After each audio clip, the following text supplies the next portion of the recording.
हमने जो last lecture था हमारा उसमें इलेक्ट्रिक चार्ज और इलेक्ट्रिक चार्ज की प्रॉपर्टीज के बारे में पढ़ा था।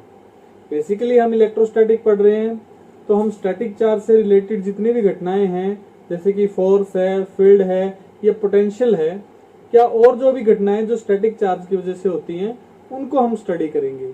तो उसी बात को ध्यान में रखते हुए इलेक्ट्रो जो स्टैटिक्स है उसमें इलेक्ट्रिक जो चार्ज है उसके रेस्ट में होने से एक ऐसी घटना होती है जिसको हमने पहले पढ़ लिया है। हमने ये पढ़ा है कि जब दो स्टैटिक चार्जेस को एक दूसरे के पास रखा जाता है तो वो एक दूसरे को अट्रैक्ट या रिपेल करते हैं। ये बात हमने पढ़ी है कि दो स्टैटिक चार्ज एक दूसरे को अट्रैक्ट या रिपेल करते हैं। कैसे करते हैं वो आपको मैंने बताया था कि जो लाइक चार्जेस हैं वो रिपेल करते हैं और जो अनलाइक चार्जेस हैं वो अट्रैक्ट करते हैं। ठीक है, तो इस एक्सपेरिमेंटल वेरिफिकेशन के बाद कूलम्ब्स ने एक लॉ दिया और उसने ये बताया कि ये जो फोर्स ऑफ इंटरेक्शन है, अट्रैक्शन या रिपल्सन का जो फोर्स लग रहा है, ये जो फोर्स है बेटा ये किस मैग्नीट्यूड का होगा और इस फोर्स की क्या डायरेक्शन होगी वो हम कूलम्ब्स लॉ से निकालने की कोशिश करेंगे। ठीक है, तो अकॉर्डिंग टू कूलम्ब्स लॉ हम कूलम्ब्स लॉ को पढ़ेंगे। हम एक्चुअली में इलेक्ट्रिक फोर्स को निकाल रहे हैं।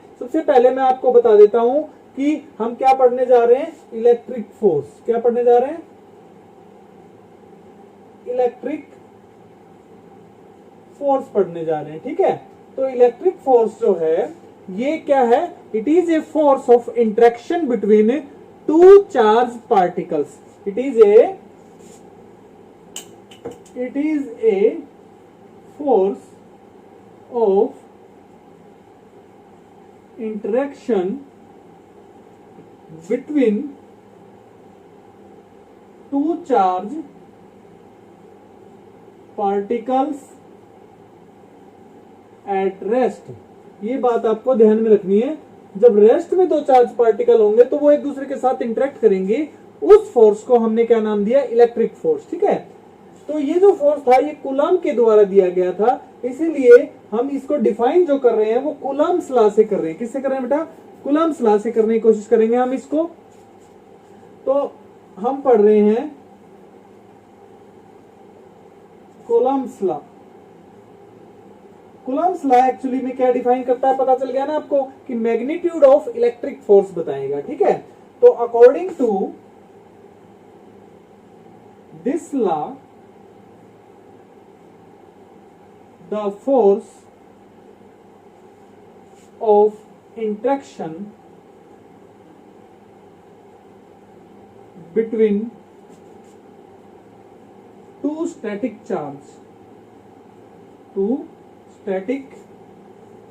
charges separated by distance are in vacuum is, first point है बेटा, directly proportional to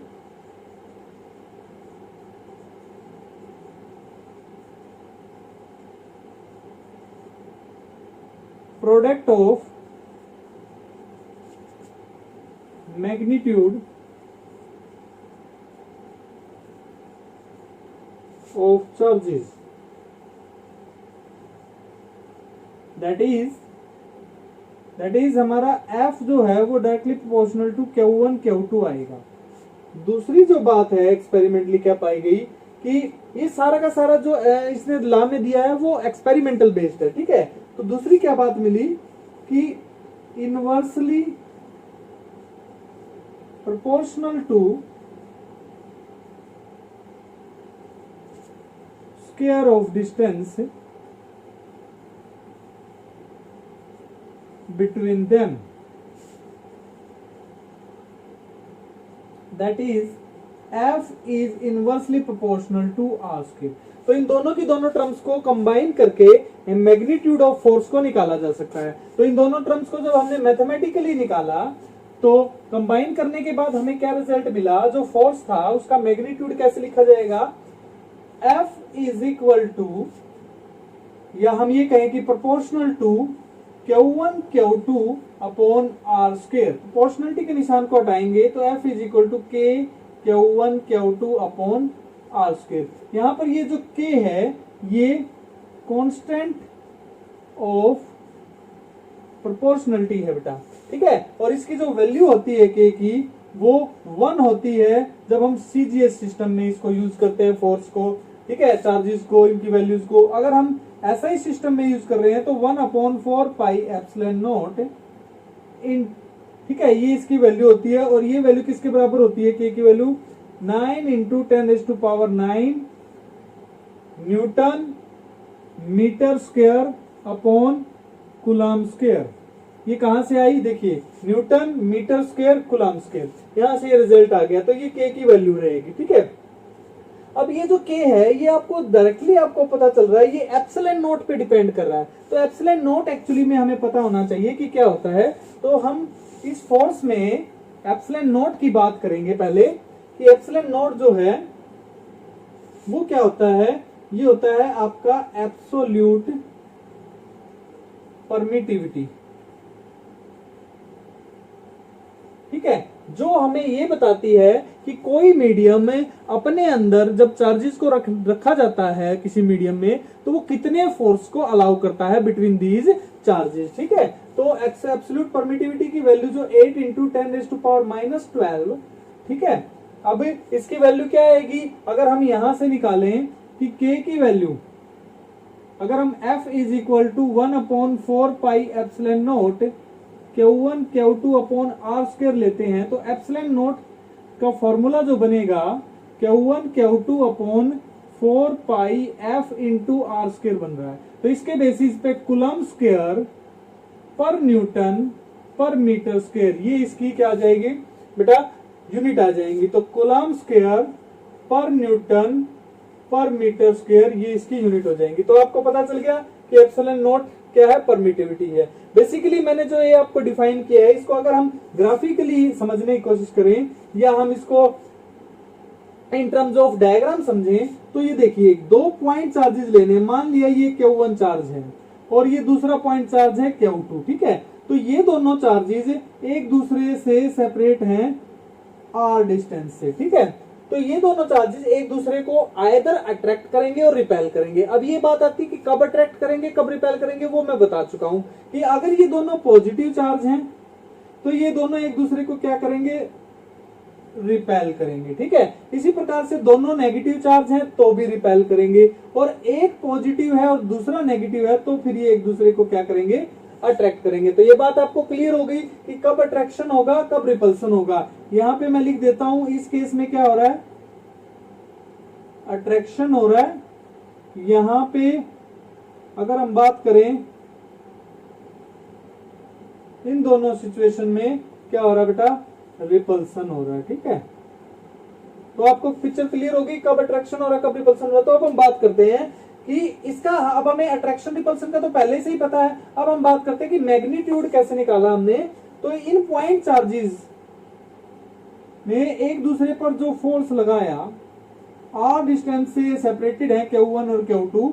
तो फॉर एग्जांपल हमने 2 प्लस पॉइंट चार्ज ले लिए तो वो एक दूसरे पर ऐसे फोर्स लगाएंगे बेटा। तो डायरेक्शन ऑफ फोर्स रिपल्सन में हमेशा आउटवर्ड होती है। तो रिपल्सन अगर हो रहा है तो जो डायरेक्शन ऑफ फोर्स है, डायरेक्शन ऑफ फोर्स वो किस तरफ होगी बेटा? आउटवर्ड होगी, ठीक है। और अट्रैक्शन अगर हो रहा है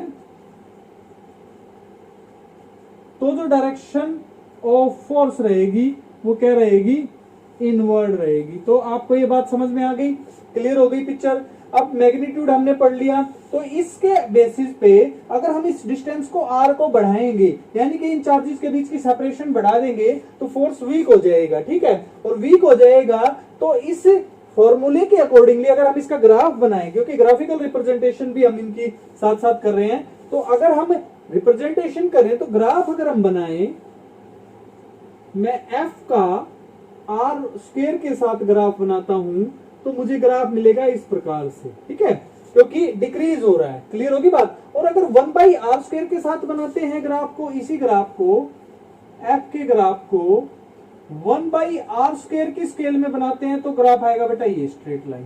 क्लियर होगी बात? तो ये दोनों एक ही जैसे ग्राफ है, ये r² के साथ है, ये 1/r² के साथ है। इसी प्रकार से अगर इस ग्राफ को Q के साथ किया जाए, ठीक है, f का ग्राफ किसके साथ?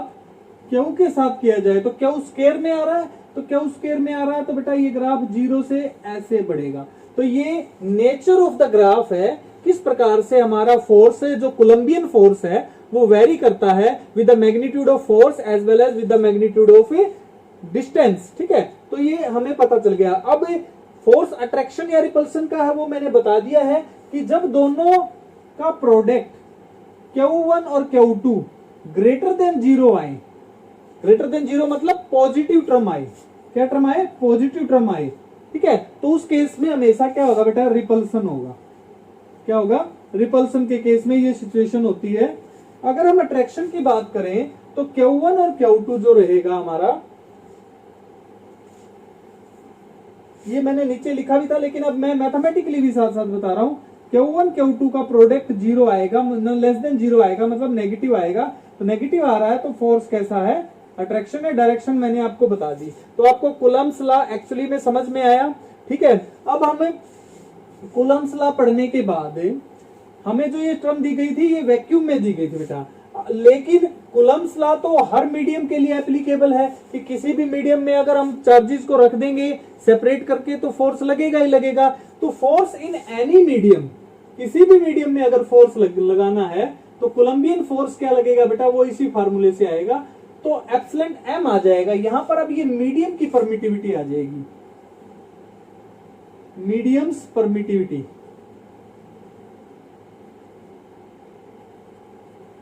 तो मीडियम की परमिटिविटी यहां पर आ जाती है और चार्जेस वही रहेंगे Q1 Q2 और r²।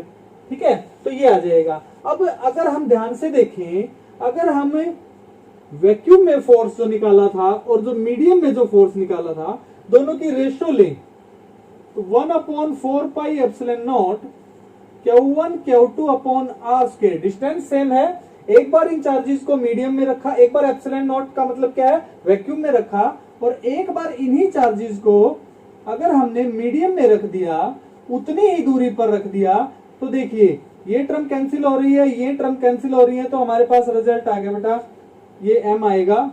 तो epsilon m by epsilon not. ठीक है, तो इन दोनों की जो रेशियो है इसको हम रिलेटिव परमिटिविटी या डाइलेक्ट्रिक कांस्टेंट भी बोलते हैं। ठीक है, तो ये क्या निकल के आई अब हमारी? Relative permittivity of any medium with respect to vacuum.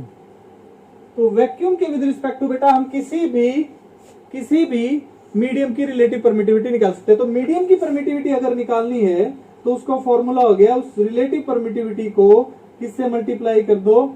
Epsilon not से, या हम इसको k इंटू एप्सिलॉन नॉट भी लिख सकते हैं मीडियम की परमिटिविटी। तो बेटा अगर फोर्स की बात करें तो देखिए, अगर हम यहां पर इसी टर्म को, इसी कंसेप्ट को यूज करें तो F जो है वो हमारा मीडियम के अंदर अब क्या लिखा जाएगा? 1/4π, ठीक है, k epsilon not into Q1 Q2 upon r²। तो सारी टर्म तो क्या हो जाएगी? ऊपर F0 हो जाएगा बाई k।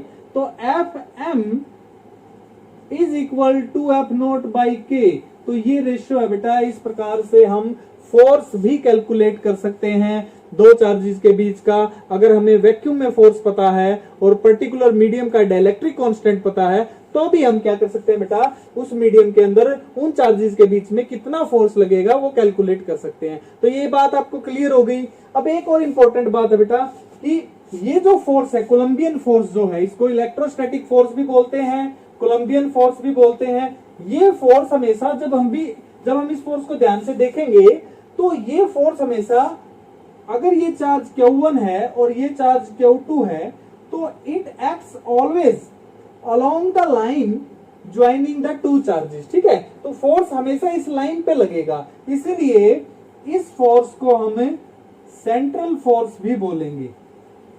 क्या बोलेंगे बेटा, सेंट्रल फोर्स। तो कोलंबियन फोर्स एक सेंट्रल फोर्स है because it acts along the line joining the two charges. आपको ये बात क्लियर हो गई, ठीक है। तो आपको ये कूलम्ब्स लॉ के बारे में समझ में आया। अब बात निकल के आती है कि ये जो कूलम्ब्स लॉ का मैग्नीट्यूड तो हमने निकाल दिया, अब बात आती है कि डायरेक्शन कैसे निकालें, ठीक है। तो डायरेक्शन निकालने के लिए हम वेक्टर का कंसेप्ट यूज करते हैं। तो क्योंकि वेक्टर क्वांटिटी है फोर्स, तो वेक्टर का कंसेप्ट यूज किया जाएगा। तो हम लिखेंगे यहां पर vector form of Coulomb's law. बेटा कूलम्ब्स लॉ की वेक्टर फॉर्म को हम पढ़ने की कोशिश करते हैं कि उसमें किस प्रकार से फोर्स की डायरेक्शन निकलती है। तो अब देखिए बेटा, इसके लिए हम एक फ्रेम ले लेते हैं। Let us consider a 2 dimensional frame जिसमें एक्स एक्सिस और वाई एक्सिस दी हुई है, ठीक है। इस प्रकार से हमने ले लिया। वैसे 3 डायमेंशनल भी ले सकते हैं, ये ओरिजिन है और ये 3D में ही ले लेते हैं, एक्स वाई जेड। ये पिक्चर क्लियर हो गई। तो मान लिया कोई चार्ज यहां पर रखा है ए पॉइंट पर, ठीक है। तो उस चार्ज को मान लिया Q1। अब ये Q1 चार्ज ए पॉइंट पर है, तो इसकी पोजीशन किससे ड्रा की जाएगी, इस फ्रेम ऑफ रेफरेंस से। ये R1 क्या है, पोजीशन वेक्टर। तो R1 आपको क्लियर हो गया। R1 क्या है, position vector of charge Q1, ठीक है। इसी प्रकार से यहां पर कोई B पॉइंट पर चार्ज रखा है Q2, तो R2 क्या है, position vector of that charge. तो R2 क्या आ गया बेटा, position vector of charge Q2। Clear होगी बात। अब ये दोनों आपको पता है, इस लाइन के अलोंग इन दोनों चार्जेस को मिलाने वाली जो लाइन है, इस लाइन के अलोंग फोर्स लगाएंगे। अब इस चार्ज ने इस चार्ज पर अगर दोनों पॉजिटिव चार्ज है, मान लिया दोनों पॉजिटिव चार्ज है, तो ये इसको इसके ऊपर जो फोर्स लगाएगा उसकी डायरेक्शन आउटवर्ड होगी इस तरफ। तो इस फोर्स का नाम देंगे F21। F21 क्या हो गया बेटा, F21 force on Q2 due to Q1, ठीक है। इसी प्रकार से F12 force on Q1 due to Q2। ये पिक्चर आपको समझ में आ गई, ये सारे फोर्सेस समझ में आए। तो बेटा ये क्या है, ये A से B तक या B से A तक की जो दूरी है वो R। अब R क्या एक्चुअली बेटा डिस्प्लेसमेंट है इन दोनों पॉइंटों के बीच की, ठीक है। तो ये जो है इस डिस्प्लेसमेंट की डायरेक्शन को हमें, अगर देखो अब कैसे लेना है, क्या लेना है, अगर ये वाला चार्ज इस पर फोर्स लगा रहा है तो दूरी जिसने फोर्स लगाया वहां से और जिस पर लगा वहां तक नापी जाएगी, यानी कि डिस्टेंस नापी जाएगी इधर, ठीक है। तो इसका नाम क्या हो जाएगा, R1 से 2। क्या हो जाएगा बेटा, R1 से 2। R12 डायरेक्शन समझ में आई, क्लियर होगी पिक्चर। इसी प्रकार से अगर ये 2 ने 1 पर फोर्स लगाया तो ये जो दूरी नापी जाएगी वो इस दिशा में होगी, तो वो क्या हो जाएगी, R2 से 1। लेकिन दोनों की डायरेक्शन देखिए अपोजिट है, तो वेक्टर फॉर्म में इन दोनों में क्या अंतर आएगा बेटा, दोनों की डायरेक्शन में अंतर आएगा। पिक्चर क्लियर होगी। अब R12 और R21 आप कैलकुलेट कर सकते हैं। R12 क्या है, displacement between R1 and R2, ठीक है। R1 और R2 के बीच की, या Q1 और Q2 चार्ज के बारे में लिखें तो जो चार्जेस हैं बिटवीन A एंड B लिख सकते हैं हम, चार्जेस की पोजीशन के बारे में। तो कैलकुलेट कीजिए। अब इसके लिए हम क्या लगाएंगे बेटा, देखिए इधर से इधर एक वेक्टर, ये ओरिजिन है O, इधर से एक वेक्टर गया इधर A पर, A से एक वेक्टर है इधर B पर और रिजल्टेंट वेक्टर है इधर। तो according to triangle law of vector addition हम क्या बोलेंगे कि ये जो R12 है, ये क्योंकि ये R1 था और ये R2 था, तो this plus this R1 plus R12 OA plus AB is equal to R2। Clear हो गया। तो R12 की वैल्यू आपको समझ में आ गई होगी। R2 minus R1। सिमिलरली अब मैं डायरेक्ट रिजल्ट लिख रहा हूं बेटा, R21 जो है उसकी डायरेक्शन चेंज हो जाएगी इधर, तो वो क्या लिखा जाएगा, R1 माइनस R2। तो आपको पिक्चर क्लियर हो गई कि ये वैल्यूज कैसे आ रही हैं। तो सारी वेक्टर फॉर्म मैंने आपको यहाँ पे लिख के बताई। अब आपको क्या करना है, सिंपली फोर्स जो है उस पे कूलम्स लॉ लगाना है, जो हम लिखते आए हैं अब तक। तो कूलम्स लॉ के अकॉर्डिंगली हम फोर्सेस को डिफाइन करेंगे। मैंने आपको कैलकुलेट कर दिया, जो भी पैरामीटर्स यूज हो रहे थे वो कैलकुलेट कर दिया मैंने। तो F12 की वैल्यू बता दो बेटा आप मुझे, क्या आएगी, 1/4 pi epsilon naught Q1 Q2 upon, अब आपको पता ही है डायरेक्शन, देखो 1 2 कौन सा फोर्स है, ये रहा, तो डायरेक्शन किस तरफ है, इधर से इधर, तो इसका मतलब R21 का स्क्वायर इंटू R21 का यूनिट वेक्टर। इसी प्रकार से F21 का जो फोर्स आएगा 1/4 pi epsilon naught Q1 Q2 upon R12 square into R12 cap. तो ये जो फॉर्म है बेटा इसको बोलते हैं वेक्टर फॉर्म। अब R12 की वैल्यू यहां से पुट कर दो, R21 की वैल्यू यहां से पुट कर दो, और उससे पहले हमें पता है कि कोई भी वेक्टर जो होता है बेटा वो उसके यूनिट वेक्टर और मैग्नीट्यूड का प्रोडक्ट होता है। तो अगर हम यूनिट वेक्टर को निकालें तो वो क्या होगा, वेक्टर अपॉन इट्स मैग्नीट्यूड। तो यहां पर जो ये यूनिट वेक्टर है इसको मैं अगर लिखना चाहूं तो अब मैं ऐसे लिख सकता हूं ना, वेक्टर अपॉन इट्स मैग्नीट्यूड। इसी प्रकार से ये भी vector upon its magnitude. Equation number 1, equation number 2। तो देखिए मैग्नीट्यूड तीन बार हो गया। तो इस प्रकार से हम इस फॉर्म को कंप्लीट करते हुए अब फाइनली क्या लिखेंगे बेटा, कि जो हमारा फोर्स आए हैं हमारे, वो क्या आए हैं, F12 जो निकल कर आया वो क्या आ गया, 1/4 pi epsilon naught Q1 Q2, ठीक है। और R21 को क्या लिखा था, R1 माइनस R2 वेक्टर। तो R1 minus R2 vector upon magnitude. Magnitude को कैसे लिखेंगे, R1 माइनस R मॉडुलस में लिख दिया। इसी प्रकार से F21 की वैल्यू आ जाएगी 1/4 pi epsilon naught Q1 Q2 upon R2 minus R1 into R2 minus R1। देखिए बेटा इन दोनों में आपको क्या अंतर लग रहा है, क्यूब आएगा यहाँ पे। तो दोनों में क्या है बेटा, बिल्कुल सेम एक्सप्रेशन है। दोनों में मैग्नीट्यूड तो लेंथ तो बराबर ही होती है, लेकिन अंतर कहां पर आ रहा है, R1 minus R1 minus R2 और R2 माइनस R1, इसका मतलब माइनस का डिफरेंस है। तो अगर इन दोनों इक्वेशंस को कंपेयर करें तो F12 is equal to minus F21। तो ये जो है बेटा इससे ये पता चलता है कि जो कोलंबियन फोर्सेस हैं वो न्यूटन्स थर्ड लॉ को फॉलो करते हैं। तो ये क्वेश्चन आ भी जाता है कि show that Coulombian forces follow Newton's third law या ओबे न्यूटन थर्ड लॉ। तो आपको उनकी वैल्यू लिख के और ये जो एक्सप्रेशन है इसको बताना पड़ेगा कि इन दोनों में माइनस का डिफरेंस है।